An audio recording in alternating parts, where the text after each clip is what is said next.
అవసరం. దేవుని ప్రత్యక్షత నీకు బాగా అవసరం.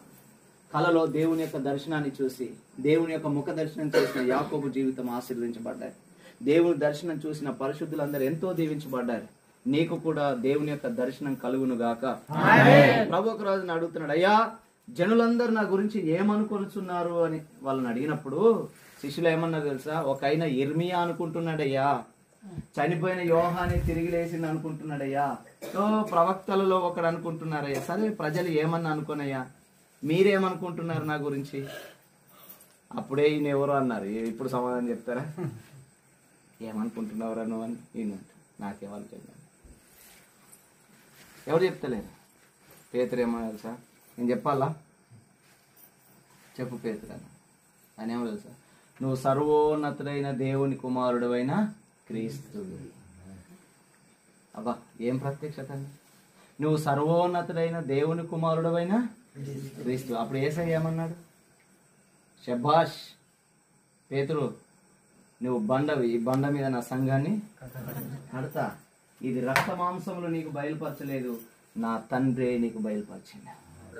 ఎందుకు పేతురు అంతగా ఘనమైన సేవ చేయగలిగాడంటే యేసయ్యను గుర్తుపట్టిన శిష్యులలో పేతురు ఒక్కడే గుర్తుపట్టినాడు.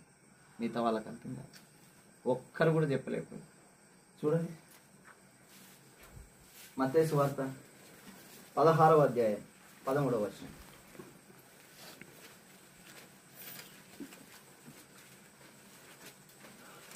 యేసు ఫిలిప్పుదైన కైసరయ ప్రాంతములకు వచ్చి మనుష్య కుమారుడు ఎవడని జనులు చెప్పుకొనుచున్నారని తన శిష్యులను అడగగా వారు కొందరు బాప్తిస్మమిచ్చు యోహాననియు, కొందరు ఏలియా అనియు, కొందరు ఇర్మియా అనియు, లేక ప్రవక్తలలో ఒకడనియు చెప్పుకొనుచున్నారనిది.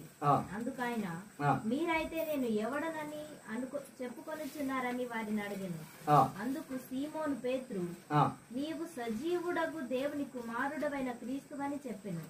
అందుకు యేసు, సీమోను బరియోనా, నీవు ధన్యుడవు, పరలోకమందున్న నా తండ్రి ఈ సంగతి నీకు బయలుపరిచేనే గాని నరులు నీకు బయలుపరచలేదు. మరియు నీవు పేతురువు, ఈ బండ మీద నా సంఘమును కట్టుదును, పాతాళలోక ద్వారములు దాని ఎదుట నిలవనేరవని నేను నీతో చెప్పుచున్నాను.